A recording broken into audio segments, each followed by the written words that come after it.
Just before he died in 1992, director John Sturges spoke about his 1963 film, The Great Escape. He talked about the inspiration for the character of Virgil Hilts, played by Steve McQueen. Sturges said one of the characters in the actual story that we based Steve's part on was a man called Jones. We wanted to be able to substantiate the fact that there was an American in this thing who had the kind of go-to-hell atmosphere around him that they all had. Jones certainly had that, and he had a pretty good career after the war, too. This is the story of the real Virgil Hilts. This is the story of a man called Jones.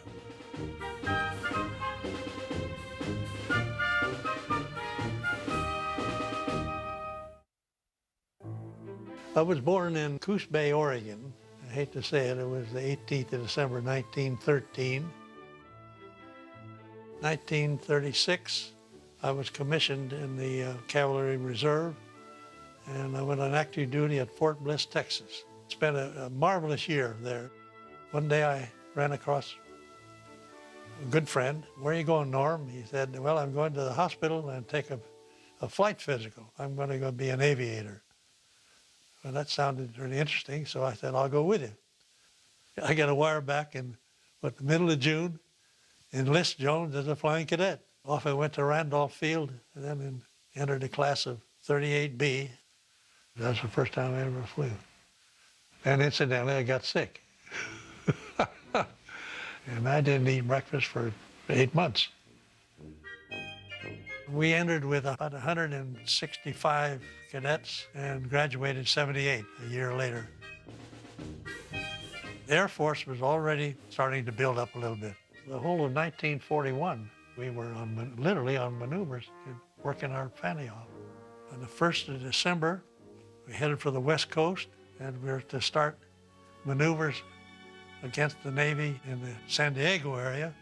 Lo and behold, on the morning of 7th of December, the world knows what happened.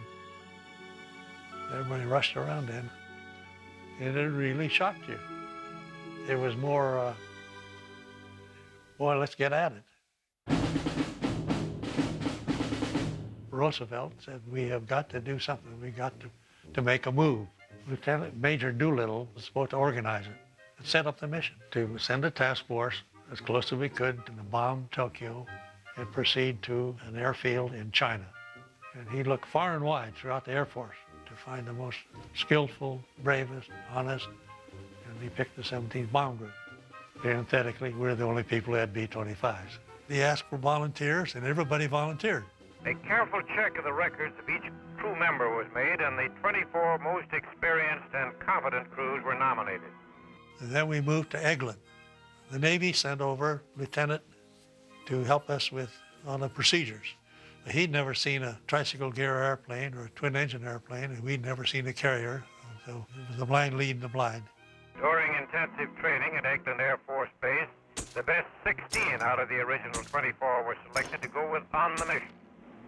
They were therefore all volunteers, thrice picked over for selection.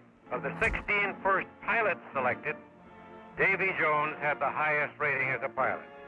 He was a natural. 1st April, we were under the Golden Gate Bridge. The captain said, "Now hear this. We are bound for Tokyo." We had 2 cruisers and 4 destroyers with us. Worked pretty hard on the ship. On the morning of the 18th, at about daybreak, the task force was discovered by a Japanese picket boat. This time it's 7 o'clock in the morning. We had to clear the deck one way or another so that fighters could operate and protect the fleet. Either roll us overboard or we take off and fly somewhere. Word came on this loudspeaker, "Army crews man your aircraft." Crew chief ran out, topping off the tanks on the airplane, stacking in 5-gallon tins of fuel, standing around shaking. We had hoped to be within 400 miles, 650 miles is our limit. We were 800 nautical miles from Tokyo when we were discovered. It's obvious we were in deep trouble as far as having enough fuel to make destination. You couldn't make it back to Hawaii.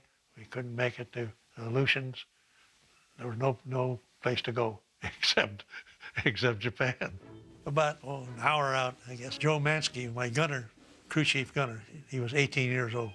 He called up and he said, "Sir, we don't have enough gas." And I said, "That's right." Click, end of story. The anxiety was getting a little high. At one point in time, Hoss Wilder, my co-pilot, he decided to have a sandwich. Well, I had a sandwich. We took a bite. We must have chewed that thing for 5 minutes. We looked at each other and we threw it out. It was so dry, we couldn't make enough saliva. You couldn't even eat an orange. Made landfall, hit the deck, and we were lost. People were waving at us, and you'd see over farm people and so on. But we got to do something. We can't just keep doing this. We got to get rid of these bombs. So we turned south. About that time, we broke out over water and realized it was Tokyo Bay. We headed across the bay toward our target. I had a tank farm. We were going pretty fast. It wasn't very good. Ahead of us was a factory.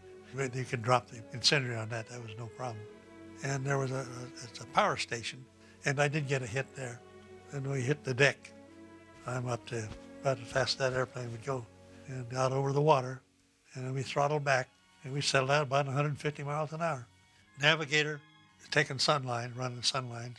He called me, he said, "Man, we picked up a tailwind of about 40 knots that we did not expect.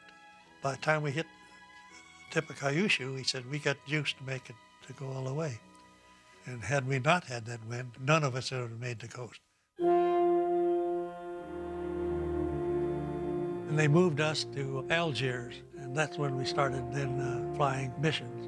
And our target was at Bizerte, the airport, and there were 100 or more German airplanes there. Here we go charging along with our 9 airplanes. Before I got to the target, bam, I got hit, the left engine. Put the airplane down, 2 little knobs on the little flats place, and it took the wings off, and we just slid along on our belly. The poor guy in the nose, he went through the nose, and then we ran over him. He was laying in the back, 100 yards back. My co-pilot was out. We all got out of the airplane. We picked up a flap that had been knocked off, picked up the bombardier, put him on this, and we trekked off north toward the beach. And we hadn't walked half a mile. And here, a whole skirmish line, a whole squad of German soldiers. The corporal said, the classic, "For you, the war is over, or come with me." So that was it. Dulag Luft was the central interrogation point. All prisoners went there first. So you're in solitary about, I guess a week. It sort of gets to you. The interrogation started, you start out rank and number and so on, and then he told you what squadron you belonged to, when you got from the States, where you were in England, when you got to Africa. He knew everything about you, and you could either nod or not nod. And you got the cigarette bit. I was interrogated maybe, 4 times. We always told ourselves, amongst ourselves, only the Lord knows what we said. They loaded us in the car and we shipped us to Saigon, and we walked from there to the permanent camp. You get to the gate and all the old guys are standing in the gate waiting for you. So you know somebody knows you, and they say, "Hey, goddamn Jones, what are you doing here?" As if it isn't pretty obvious what you're doing. Are all American officers so ill-mannered? About 99%. Then perhaps while you are with us, you will have a chance to learn some. 10 days isolation, Hilts. Captain Hilts. We maintained the military hierarchy all the way through. Senior officer was Lieutenant Colonel Clark, Bub Clark, and I'm a mage. I report, "Yes, sir." So he said, "Okay, I want you to move a wall." The first thing, "You move a wall? Yeah, that's good." So the idea was to move the end wall, move it out a ways, so you make a space where you can hide things. That was my first job. Of course, when you first got in there was a flurry of things hiding under the honey wagon or trucking out loads of trees and all that sort of junk, and people would get caught, but nobody got out. Hold it! The old Kriegies and the escape committee, they were very well organized, and they'd all been out of the wire, some of them half a dozen times. They all get caught, they bring them back, put you 2 weeks in the cooler, and turn you loose again. You couldn't just go out and escape or try to escape. You had to go to the committee. Everybody in the camp is supposed to clear all escape attempts in advance with Squadron Leader Bartlett here. If you got something novel, you could convince the committee, then the committee would back you, and they'd give you everything you needed, or within reason. If two people got out, they catch you the next morning, and they put you in the cooler for a week. If up to 5, no, they didn't bother you much. Over 5, the report had to go a couple echelons up. And when you got to like 20 people, it had to go clear to the top. Well, in came the Gestapo, and they would search, and they didn't know what to look for, but they were a bunch of clowns. How many are you taking out? 250. 250? They had a big master plan for the North Camp, which involved, of course, 3 big holes. And the scale had never been tried like that. 1, they did 3 at a time, and 2, the dimensions. They would all have to be in the neighborhood of 300 feet. Each hut, we had a stove, and it sat on some tile. And so they moved the stove, took up the tile, put the tile on a base so that you could move the whole thing at one time. And that was one trap. Another one was in the washroom, and what they did, went in and took the side out, cut that out, made a slab, and we could slide this up and down, and you could still use the water. And the other one was right straight on the floor. You just cut a goddamn hole and made it was smooth cement, made a smooth plug that tapered, that fit, and you could not see it. And they'd use soap in the groove, and you could barely get a razor blade in there. And then the security plans, and then of course the manufacturing plans, they made compasses by the dozens, and then factories for converting uniforms into other kinds of uniforms, and German uniforms, fake Lugers, fake pit rifles. You had dispersal people by the hundreds. And the tunnelers, I think we probably had 20 to 25 of us who worked underground. I consider a pretty select group, the guys who did that work. Again, they were all types, Canadians, South Africans, Australians. As we got down and got going, we realized that the sand we were getting was not the same color as the surface sand. It had more yellow in it, more clay in it. And your knees and elbows, it's a dead giveaway. The diggers then, they ended up with a pair of long johns that you kept in the hole, and you had to put that thing on to go digging. And I'm telling you, that's the worst thing you can imagine in the world. You get ready to go down, and you take that dirty, clammy, horrible-looking long john and get in that thing and button it up. It covered you everywhere. It's awful till you got used to it. And then you get down and get to work and you forget it. This was sandy soil. You had to shore everything. And we used bedboards. Of course, they requisitioned these bedboards. Whether you were part of the system or not, whether you were playing or not, you gave up your bedboard. You worked on your stomach, and you couldn't turn around in the tunnel. And the other guy, your partner, he either butt to butt, or sometimes he's in the same direction, and you just get the sand between your legs, pass the sand back. Sometimes you're in Stygian darkness. Well, John, what the hell are you doing here? It get a little scary sometimes. They started building in the fall of '43 another camp, another compound, South Camp. And they announced that they're going to separate the RAF and the USAAF. The ex-committee and the command all said they need a chance, so we concentrated on one hole. Mac, we'll close down Dick and Harry, seal them off. Put the entire effort into Tom and press right on into the trees. And they started using the other holes to put dirt in. We dig. Around the clock. And so they worked like hell on that, and that's when when Tom got found. That was found by the guy when tapping along, walking, just kind of tapping, and hit a hollow sound. That was quite a shock to everybody. It made everybody feel bad. They didn't know what to do with the damn thing. The dimensions were such. We were out a couple hundred feet, and they got experts in. They finally blew it up, and the blast took the damn ceiling out. It took the whole damn the end of the building out. And shortly after that is when they moved us, and we moved into a brand new little place again, and the whole routine. And it turned out, of course, that Wally Fletty and 4 or 5 other guys who were really the core, the Germans moved them like they moved all the Yankees. They moved them about 2 or 3 months.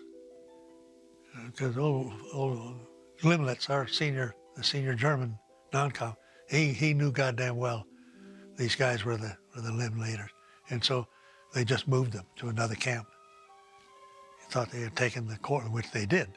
But there were enough other people. They didn't take Roger Bushell, who was the mastermind. The communication between camps was reasonable, and we knew they were still in business. But I guess when it happened, we were surprised. Very shortly thereafter, we began to realize they had already been discovered.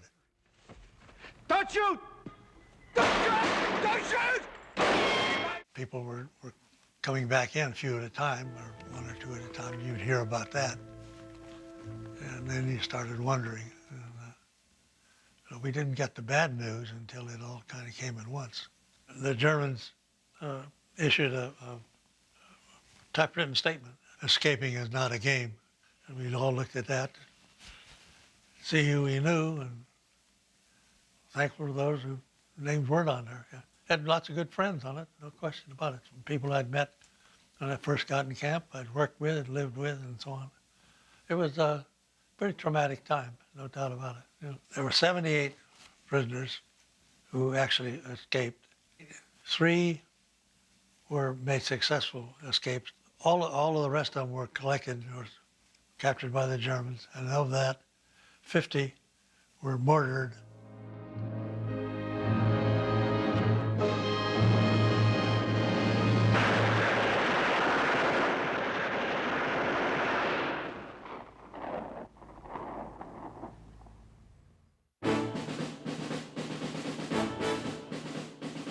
After they broke the tunnel, after the Great Escape, the aftermath of that, we didn't have any large-scale activity.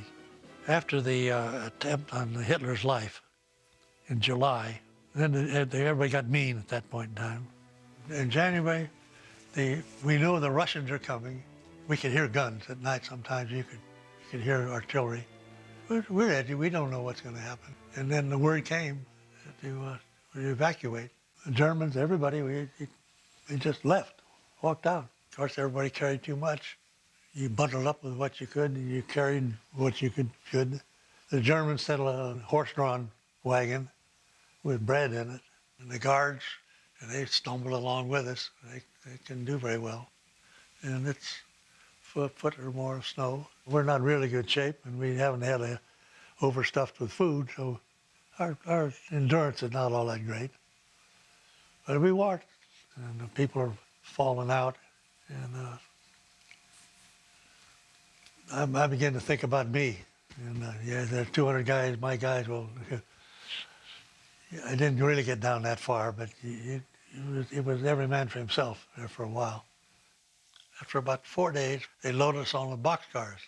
They put you in, standing room only, and they shut the doors. And that was not too good. We were in there 3 days, and we got to Munich. We all got out.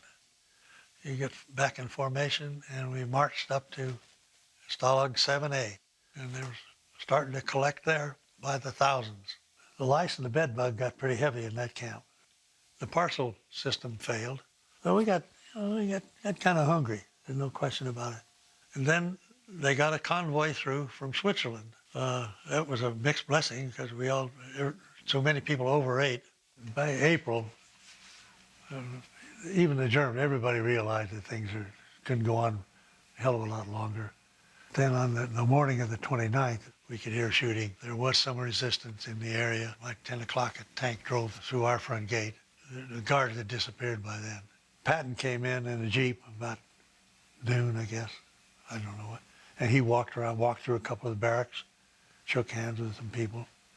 All our people some of them were hysterical, you know. Everybody jumping up and down and swarming all over the camp. And the tank, I really was shaken. And then began, to me, one of the most difficult periods, because here's an armored spearhead go through the camp, and they keep on going. And what do you do? Here are several thousand of us, and the word came down, stay put, because they have to bring up service troops and transportation to evacuate you. And that was about a week, and that wasn't too good. The good part of it was I got to fly home. I got to Washington by air, and then met my wife in San Antonio. As you can imagine, it was pretty emotional and a real second honeymoon type thing. And it was pretty heavy, no question about it.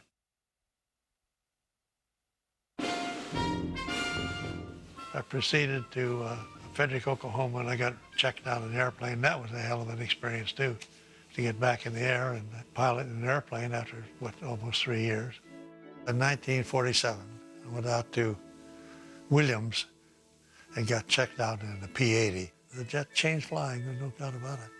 I got orders to command a bomb group. We were to be stationed in Europe in support of NATO, and we were to be equipped with tactical atomic weapons. We were there for 3 years, and it was probably the height of the Cold War, and we played for real. All things must come to an end, and I got orders home. I ended up being selected as a director of the test force. So I had half a dozen pilots and engineers. The B-58 was a fairly complicated airplane, way ahead of its time. The Skybolt was an air-launched ballistic missile, and it had a range of 1,000 miles. And I became the program director. The development in that nav system, all the good parts of that went into the space program. Pretty damn sophisticated. About that time, I got ordered to NASA. Of course, when the president brought up the Apollo program, and he made the public announcement, that really did it. That pulled the trigger. Apollo 11, of course, was really it. And I was in the control center. The tension was you could see it. Watch that thing leap off the ground. That was really cause for celebration in the control center. It was really fantastic. Yeah. That's one small step for man, one giant leap for mankind. He still marveled that we actually did it, and there actually were people walking around that thing. And just before I retired, by golly, I was able to greet half a dozen POWs from Vietnam. I believe that I had at least an inkling of what they went through. No, not the comparison at all, but I did know a little bit of the feeling of isolation and trepidation and anticipation. I can say truthfully, I started out in the cavalry, and from there into flying school, into jets, and into high-performance airplanes, and was able, in my last flying experience, to fly a Mach 2 airplane. That was pretty good. From horses to Mach 2, to be privileged to live in that period, pretty damn good. Pretty good.